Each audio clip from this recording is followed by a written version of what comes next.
Hi Libra, welcome po sa ating channel. Ito ay inyong Daily Gabay Tarot Reading for November 21, 2024.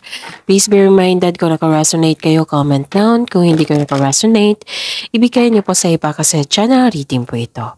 This is for you Libra, ngayon November 21, 2024.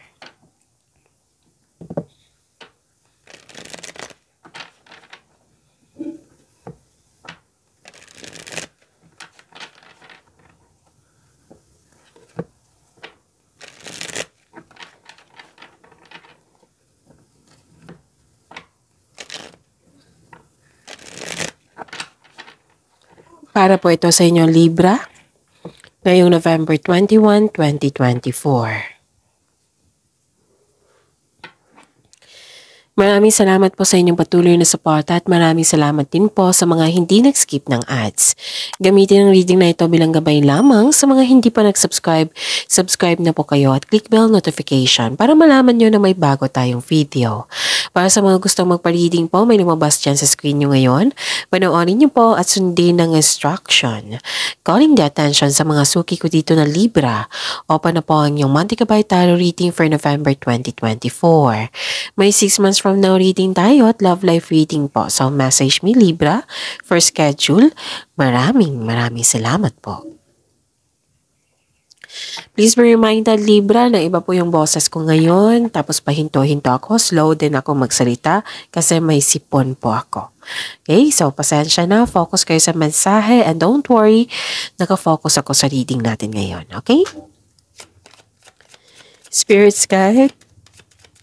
Mga ganap po para kay Libra ngayong November 21, 2024. I need 3 cards po.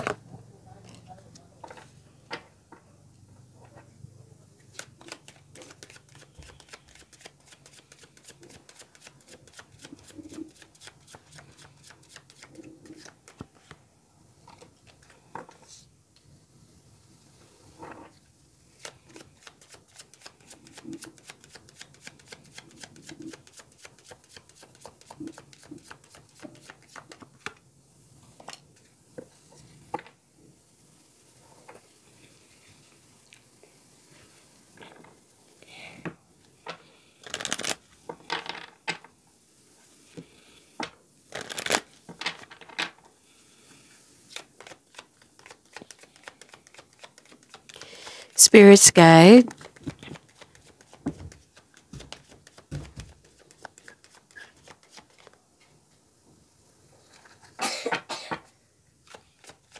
Spirits guide. Mga mensahe po para kay Libra ngayong November 21, 2024. I need 2 cards po.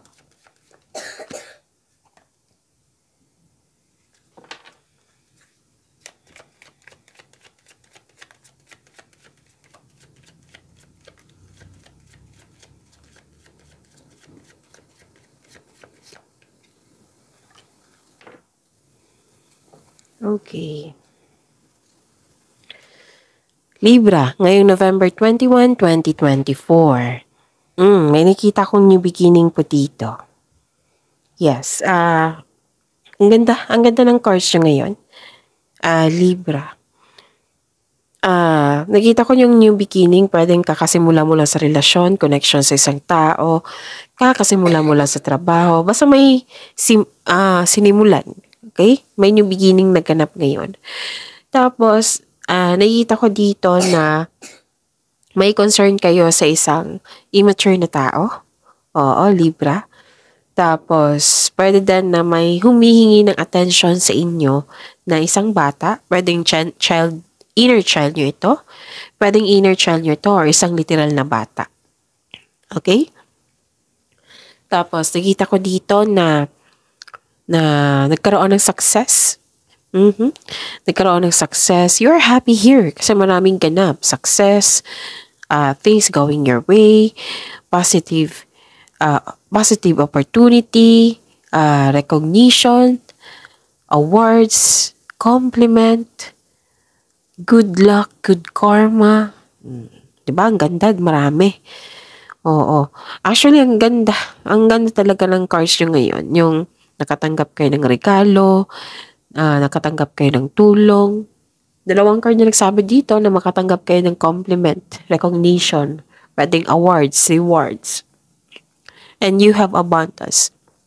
Okay? Ang dami. Abundance and love is blooming. Dalawang card na nagsabi dito na you are happy. Nagkaroon ng happiness. Okay? Nagkaroon ng pag-asa. May marireceive kayong good news. Ang ganda. Love is blooming also. Okay? Diba? Ang ganda ng cards nyo. So, kung worried kayo ngayon, kung may, like for example, yung concern mo sa isang immature na tao, i-surrender nyo po sa divine. Okay? Surrender nyo, hingi kayo ng divine assistance. Then, a new start is coming. So, this is a clarification of your card here na may new beginning. A new start is coming.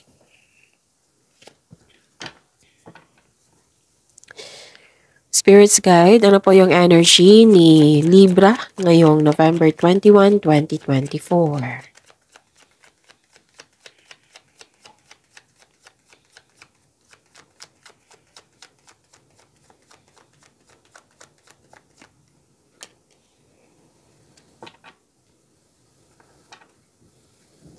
The clarification of this card po.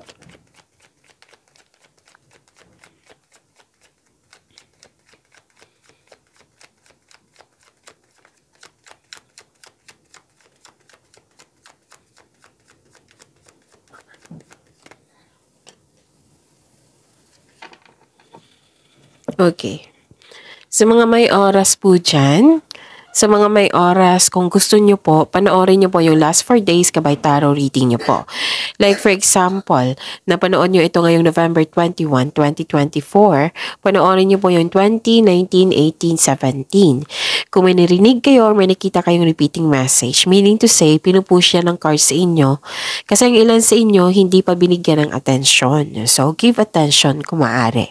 Na kung maaari din po, bigyan nyo po ng solusyon at aksyon. Remember, Libra, at the end of the day, alam mo na ikaw lang taong may kakayahan at responsable na gumawa ng sarili mong katotohanan at kinabukasan. So, ano yung energy mo, Libra? Okay. You're moving on from challenges.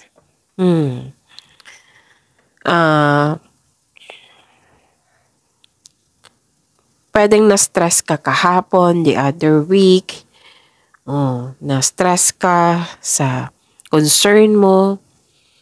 Nakaramdam ka ng yung pagod. Nakaramdam ka ng pagod at or disappointment.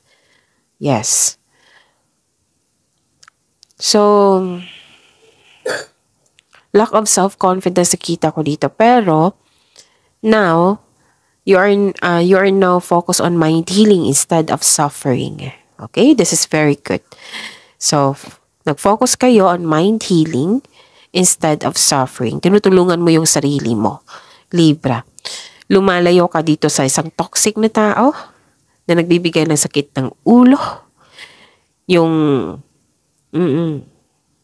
ayaw makinig sa'yo, pwede.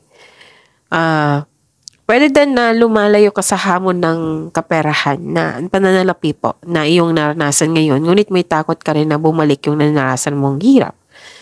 So, ang sabi po dito na focus kayo, focus and have faith, i-release mo yung nararamdaman mong negativity, palitan mo ng positibo na ma-motivate ka ulit. Okay? Nakikita ko naman dito, tinutulungan mo yung sarili mo. You are now willing to move forward, moving on from challenges. So, believe in yourself. Think positive na magiging okay ang lahat and have faith na ang divine can lift you out of any period of loss. Ito yung sabi ng card dito Surrender to the divine. Kung ano yung nararamdaman mo, stress ba yan, disappointment ba yan, kahit ano na negativity, isurrender nyo kay God. Kahit hindi kayo maging honest, alam na alam niya yan So, better to isurrender nyo kay God. Kung may pasaway sa inyo, i-pray nyo. Kung gusto mong tulungan yung taong yun, i-pray mo, i-mention mo yung name niya, isuko mo siya kay God. Tapos si God nang bahala sa kanya. Okay? Tapos hingi din kayo ng divine assistance. So at least you are now focused on mind healing instead of suffering. Magtiwala sa kung ano ang darating. Believe in yourself, basta think positive. Okay? And nakita ko rin dito, you're clinging to the past, may naalala ka sa nakaraan or may gusto mo yung nakaraan kaysa ngayon. Like for example, mas gusto mo yung treatment ng tao sa iyo dati kaysa ngayon kasi nagbago siya. Ganun. Pwedeng ganun. Pwedeng sitwasyon din. Okay? Basta you're clinging to the past, pwedeng ayaw mo sa pagbabago. Oo. Yung may ganap na forced change ba yan? Oo. Na nilalaban niyo ang pagbabago. Natatakot ka sa changes dahil hindi mo gusto mag-move forward, ganun. Okay? Gusto mong bumalik sa nakaraan. So, ending the situations means new opportunity is coming. A new beginning po. This is very normal na uncomfortable kayo sa pagbabago. Pero kailangan to eh. Okay? Kailangan to. It may be uncomfortable pero this card tells you na let go and trust the universe and yourself. Kumbaga, swift change brings you new beginnings. Okay? Yun.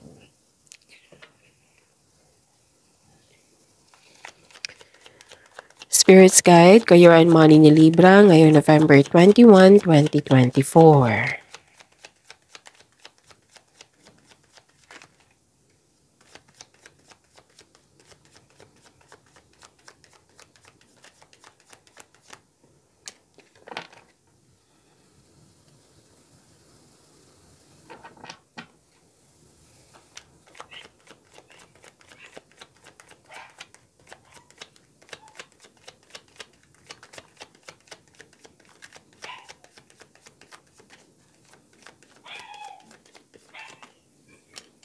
Okay.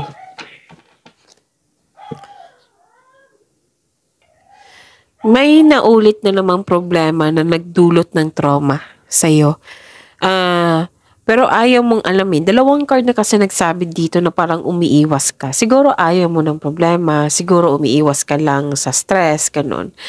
Pero ang sabi ng card dito na bigyan niyo po daw ng atensyon. Okay? Hanapan niyo po daw ng solusyon. Bigyan niyo po daw ng solusyon para hindi na lumaki.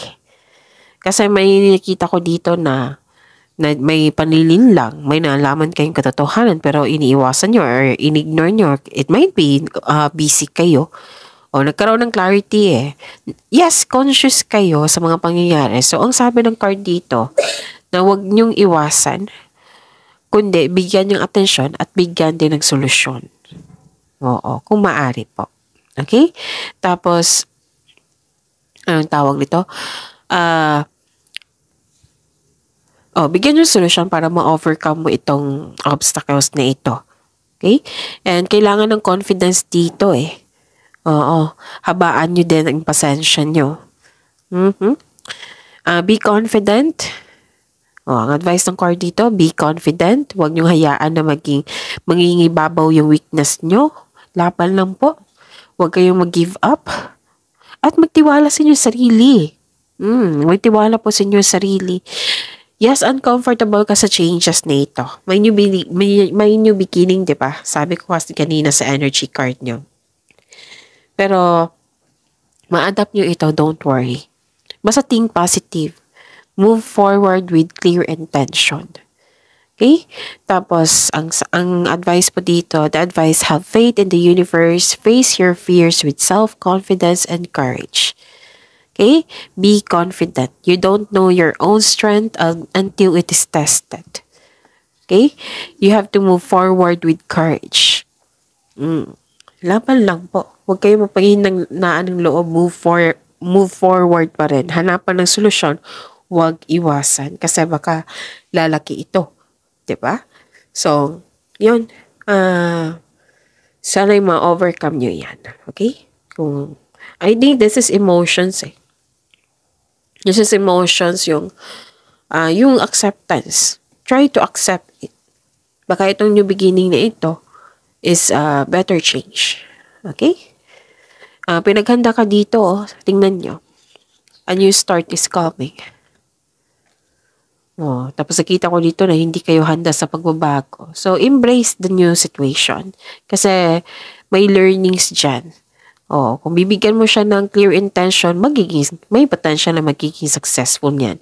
At ang kalaban nyo is yung sarili nyo na kailangan ng pagtanggap talaga.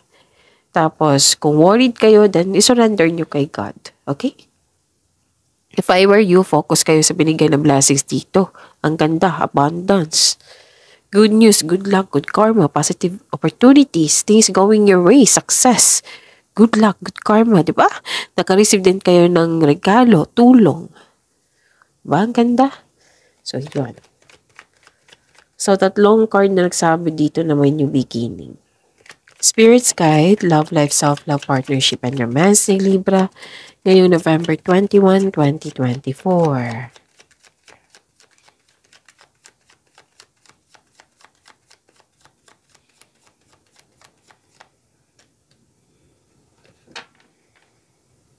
Clarification of this card po.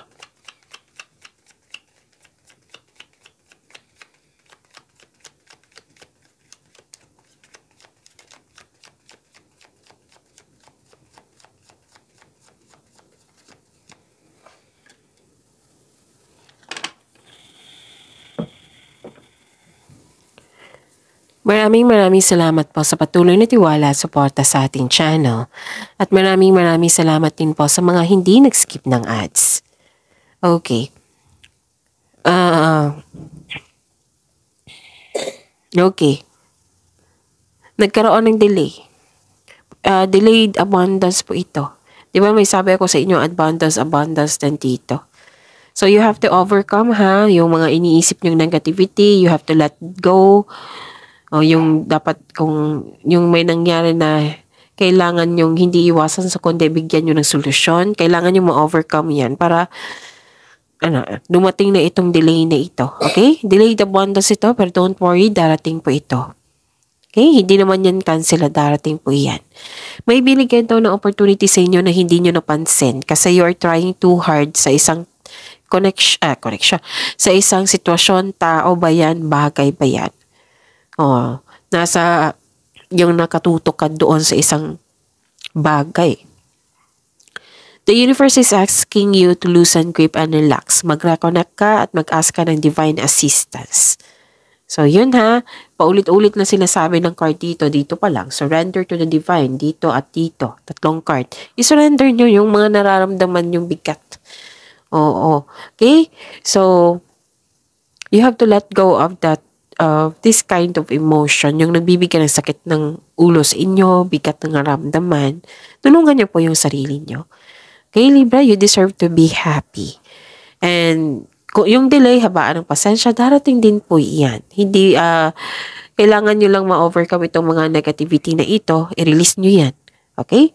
And pay attention sa money nyo ngayon. Baka kasi magastan nyo, mawala, ma-damage or kinuha. Okay? So, pay attention sa money nyo. Kasi may nakita kong loss of money dito. So, pay attention kasi sayang. Okay. Nakikita ko rin dito na hindi nagkasundo ang isang tao. Impatience pa rin to 2 card na nagsabi dito. Unfairness sa connection sa isang tao, disbalance sa isang tao or disbalance sa kaperahan, nag-struggle ka sa changes, so yun. Ulit na naman, from here to your energy to here to your love life. Nag-struggle ka sa changes dahil nag-look back ka sa nakaraan. So, ang advice ng card dito, look at what you need now sa present. Kasi yung past ay hindi na yan magbabago. Hindi na yan existing sa present po. So, you have to look at what you need now sa present para sa future, para magkaroon ng better outcome. So, yun. Don't worry. You are guided to find peace. Nakikita ko dito. Kailangan nyo lang ng pagtanggap sa pagbabago. Okay? I-pray nyo yung mga nararamdaman nyo. I-pray nyo po kay God para magiging okay na po. And if I were you, mag-focus kayo sa binigay na blessings dito. Kailangan nyo ma-overcome. Kung itong abundance na ito, Oo, nagkaroon talaga ng delay kasi may sabi dito. So, you have to overcome these feelings, yung negative feelings po na kailangan yung i-release. Magtanggap din sa pagbabago. Okay? And, face your fears and take action anyway. Okay? So, accept this blessings na binigay sa inyo. Ang ganda-ganda. Tapos, i-overcome nyo po yung mga challenges na iyan. So, see you tomorrow, Libra. Please like, subscribe, and click bell button for notification para updated po kayo sa daily tarot reading natin. Maraming salamat po.